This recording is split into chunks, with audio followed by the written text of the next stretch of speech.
गिरपुर नामक एक गांव में दो चोर मोनू और सोनू हुआ करते थे। वे बहुत खतरनाक और शातिर चोर थे। अरे सोनू, हम लोग पुलिस बन जाते हैं। ऐसे हम लोग बहुत पैसे कमा सकते हैं। अगले ही दिन दोनों पुलिस का वर्दी पहनकर रास्ते में खड़े हो गए। अरे सोनू, उस साइकिल वाले को रोको। साइकिल वालों को रोककर सोनू ने पैसे मांगना शुरू किया। बिना हेलमेट के साइकिल चलाना जुर्म है। निकाल 1000 रुपए। अरे साहब, साइकिल चलाने के लिए कौन हेलमेट पहनता है? और मेरे पास 1000 रुपए भी नहीं है। अरे बेवकूफ, सड़क के ऊपर चलने वाला हर किसी को हेलमेट पहनना जरूरी है। ऐसा बोलते हुए सोनू और मोनू ने मिलकर साइकिल को जब्त कर लिया और साइकिल वाला दुखी होकर सड़क पर खड़ा रह गया। अरे सोनू, उस ऑटो वाले को रोको। क्या हुआ साहब? मेरे पास तो पेपर्स, लाइसेंस सब है। तुझे मालूम नहीं क्या? ट्रिपल राइडिंग करना जुर्म है। निकाल 1000 रुपए। अरे साहब, ये तो ऑटो है। मोनू ने ऑटो को भी जब्त कर लिया और अपनी जीप के पैसे रख दिया। दोनों मिलकर ऐसे ही गाड़ियों को रोककर जब्त करने लगे। ये सब कुछ एक प्रेस वाला पेड़ के पीछे से वीडियो शूट कर रहा था। अरे सोनू, आज तो हमें बहुत सारे गाड़ियां मिली हैं। इन्हें बेचकर हम लोग बहुत पैसे कमाएंगे। तभी प्रेस वाले ने गांव वालों को लेकर उन चोरों को घेर लिया और कैमरा में रिकॉर्ड हुए दोनों चोरों की हरकतों को उनको दिखाते हुए बोले, तुम लोग इन गाड़ियों को गांव वालों को वापस कर दो, नहीं तो ये वीडियो असली पुलिस वालों को दिखा देंगे। ये सुनते ही दोनों चोर डर गए और गांव वालों की गाड़ियों को वापस लौटा दिया और गांव वाले उस प्रेस वाले की चतुराई का बहुत तारीफ करने लगे। रमेश एक कंस्ट्रक्शन कंपनी में सुपरवाइजर का काम करता था और अपनी कंपनी में कंस्ट्रक्शन साइट पर लेबर का हिसाब किताब रखता था। वह अपना काम बड़ी मेहनत और लगन से करता था। सभी मजदूर और ऑफिसर उसकी तारीफ करते थे। रमेश अपने व्यवहार के कारण मजदूरों से अधिक काम ले लेता था। यह देखकर उसके ऑफिसर अमर ने कहा, रमेश, हम तुम्हारे काम से बहुत खुश हैं। शुक्रिया सर, कंपनी ने तुम्हें एक्स्ट्रा बोनस दिया है।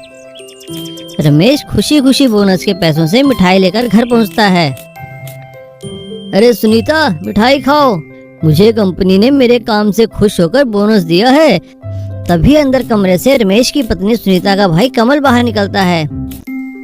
नमस्ते जीजा जी। अरे कमल, कैसे हो तुम? कहो कैसे आना हुआ? सारा दिन घर पर बैठा मक्खियाँ मारता है, इसीलिए पिताजी ने आपके पास भेजा है कुछ काम के लिए। अगले दिन रमेश कमल को लेकर अपनी साइट पर पहुंचता है। तभी अमर उसे बुलाते हैं। रमेश, देखो बरसात का मौसम शुरू हो रहा है, ऐसे में तुम्हें बाकी चीजों के साथ मच्छरों का भी ख्याल रखना होगा। साइट पर मच्छर न पैदा होने पाए। ठीक है सर, लेकिन इसके लिए मुझे एक आदमी रखना होगा। हाँ हाँ ठीक है, रख लो। सर, मेरी बीवी का भाई गांव से आया है, क्या मैं उसे रख लूं? अमर रमेश को हाँ कर देता है और रमेश कमल को पूरी साइट और मजदूरों के रहने की जगह दिखाता है और वहाँ की साफ सफाई की जिम्मेदारी देता है और कहता है, कमल देखो, पूरी साइट पर कहीं भी मच्छर ना पैदा होने पाए, उसके लिए तुम्हें जो उपाय करना है वह करो। कमल काम पर लग जाता है। वह कहीं भी पानी इकट्ठा नहीं होने देता। समय समय पर पूरी साइट पर मच्छर मारने वाला धुआं करता है और जहाँ पानी इकट्ठा होता है वहाँ पर मच्छर मारने की दवाई डालता है। एक दिन कंपनी का एक बड़ा ऑफिसर साइट पर आता है। उसी समय कमल मच्छर मारने की दवा छिड़क रहा था। मच्छर मारने वाले धुएं और दवा की बदबू से ऑफिसर नाराज हो जाता है और कमल को नौकरी से निकाल देता है।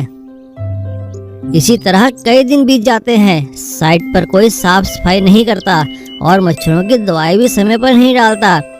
मच्छरों के पैदा होने से मजदूर बीमार होने लगते हैं और साइट पर काम का नुकसान होने लगता है। जब ये बात ऊपर कंपनी तक जाती है तो बड़े साहब अमर से पूछते हैं, अमर क्या बात है, मजदूर इतने बीमार क्यों पड़ रहे हैं? अमर कंपनी में सारी बात बताता है कि कैसे ऑफिसर ने सिर्फ बदबू के कारण कमल को नौकरी से निकाल दिया। अमर की बात सुन कंपनी का बड़ा ऑफिसर कमल से अपने व्यवहार के लिए माफी मांगता है। कमल, तुम्हारी वजह से साइट पर मच्छर पैदा नहीं हो रहे थे और सभी मजदूर स्वस्थ रह रहे थे। कंपनी तुम्हें दोबारा नौकरी पर रखती है। कमल खुश होकर अगले ही दिन से अपने काम पर लग जाता है और साइट पर फिर से साफ सफाई रहने लगती है और मच्छर भाग जाते हैं। सीख, मेहनती इंसान की हर जगह कदर होती है। सुंदर नगर में अमित नाम का एक लड़का रहता था, लेकिन मैकेनिकल इंजीनियर होने के बाद भी उसे कोई काम नहीं मिला। एक दिन वह मायूस होकर गांव के चबूतरे पर पेड़ के नीचे बैठा हुआ था। तभी एक बुजुर्ग स्कूल टीचर वहां से गुजरे। गुरुजी प्रणाम। प्रणाम। अरे कौन? अमित, कैसे हो बेटा? क्या कर रहे हो आजकल? बस गुरुजी, इसी सवाल का जवाब दे रहा हूँ सबको। बहुत दुखी लग रहे हो बेटा। हाँ गुरुजी, इतनी पढ़ाई लिखाई करने के बाद भी कोई काम नहीं मिला।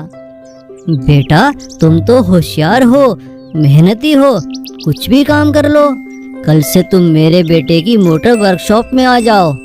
अमित अगले ही दिन से गुरुजी के बेटे विक्रम की मोटर वर्कशॉप में काम करने लगता है। वह काम में इतना निपुण होता है कि किसी भी गाड़ी को देखते ही देखते ठीक कर देता है। एक दिन खाली बैठे बैठे उसके मन में कुछ नया करने का विचार आया, तो उसने विक्रम से कहा, विक्रम भाई, क्या मैं वर्कशॉप में पड़ा पुराना सामान इस्तेमाल कर सकता हूँ?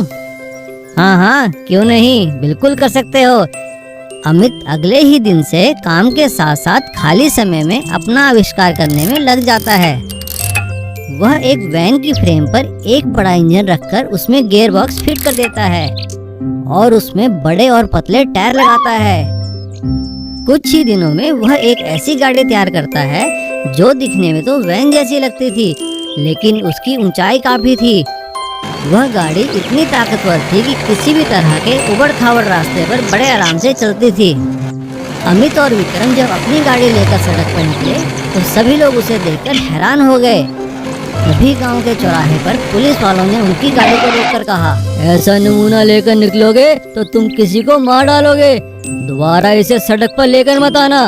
कुछ दिनों बाद गाँव में बहुत तेज बारिश होती है और पूरे गाँव में पानी भर जाता है।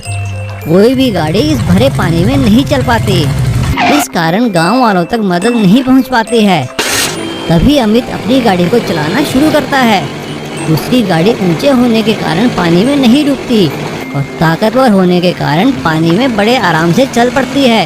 वह अपनी गाड़ी में खाने पीने का सामान और दवाइयाँ रखकर बाढ़ के पानी से घिरे लोगों के घर घर तक पहुँचाता है। सभी लोग उसकी तारीफ करते हैं और बाढ़ का पानी खत्म होने पर गांव के सभी लोग अमित और विक्रम को सम्मानित करते हैं। तब गुरुजी कहते हैं, हमें हर किसी के काम का सम्मान करना चाहिए, पता नहीं कब किसी की बनाई चीज हमारे काम आ जाए। Flying auto. नंदनगर में सोमू अपना ऑटो चलाता था। वह बहुत ही मेहनती और मिलनसार था। वह अपने ऑटो में बैठने वाले सभी लोगों से बड़े ही प्यार से बातें करता था, उन्हें सही जगह और सही पैसे लेकर पहुंचाता था। भैया, यूनिवर्सिटी चलोगे? हाँ जी, जरूर चलेंगे। कितने पैसे लेंगे आप? जो मीटर से बन जाए। ठीक है, मगर जरा जल्दी पहुंचा देना, एग्जाम के लिए मुझे बहुत देर हो रही है। सोमू तेजी से ऑटो चलाकर उसे यूनिवर्सिटी पहुंचा देता है। उस इलाके के सभी लोग सोमू को फ्लाइंग ऑटो वाले के नाम से जानने लगे, क्योंकि वह ऑटो ऐसे चलाता था मानो कि ऑटो उड़ रहा हो। सोमू का काम सही चल रहा था, बाकी सभी ऑटो वाले उससे जलने लगे। ये सोमू का कुछ करना होगा, सारी सवारियां इसी के ऑटो में बैठती है। अरे हाँ भाई, तुम ठीक कहते हो। एक दिन जब सोमू अपना ऑटो स्टैंड पर खड़ा कर कहीं काम पर चला गया तो एक ऑटो वाले ने उसके ऑटो की ब्रेक फेल कर दी। अब चलो फ्लाइंग ऑटो, ऑटो रुकेगा ही नहीं, अब मजा आएगा। जब सोमू वापस आया तो ऑटो स्टैंड पर एक सवारी खड़ी थी। भैया, आर्मी स्टेशन कैंट चलोगे? जरा जल्दी है। हाय साहब, अगर जल्दी है तो सामने वाले ऑटो में बैठ जाओ, वह फ्लाइंग ऑटो है, समय से पहुंचा देगा। हाँ हाँ, आइए सर, मैं आपको समय पर पहुंचा दूंगा। बस आप ये अपना बड़ा पैकेट ऑटो के पीछे बांध दीजिए। और सोमू सवारी को ऑटो में बिठा अपनी स्पीड पकड़ लेता है और स्टेशन कैंट की ओर चल पड़ता है। बाकी सभी ऑटो वाले उसके जाते ही हंसने लगते हैं। अब आएगा मजा, जब ऑटो रुकेगा ही नहीं। अब फ्लाइंग ऑटो खत्म। आधे रास्ते में आते ही जैसे ही सोमू ने स्पीड कम करने की कोशिश की तो वह देखता है कि ब्रेक तो लग ही नहीं रहे। अरे अरे, मेरे ऑटो को क्या हो गया? मेरी ब्रेक क्यों नहीं लग रही? तभी वह आदमी कहता है, क्या हुआ भैया ऑटो वाले, तुम्हारी तो स्पीड कम नहीं हो रही, एक्सीडेंट करोगे क्या? अरे अरे नहीं सर, ऐसा नहीं है, आप फिक्र ना करें, मैं आपको सही सलामत पहुंचा दूंगा। सोमू ऑटो को गलियों से निकालकर एक खुली सड़क पर ले आता है। तभी ऑटो में बैठी सवारी बोलती है, अरे भैया ऑटो वाले, तुम फिक्र न करो, मैं अभी पीछे बंधा पैराशूट खोल देता हूँ। क्या कहा सर, पैराशूट? हाँ हाँ, पैराशूट। तुम्हें पता नहीं मैं आर्मी में हूँ और अपना पैराशूट लेकर कहीं जा रहा था।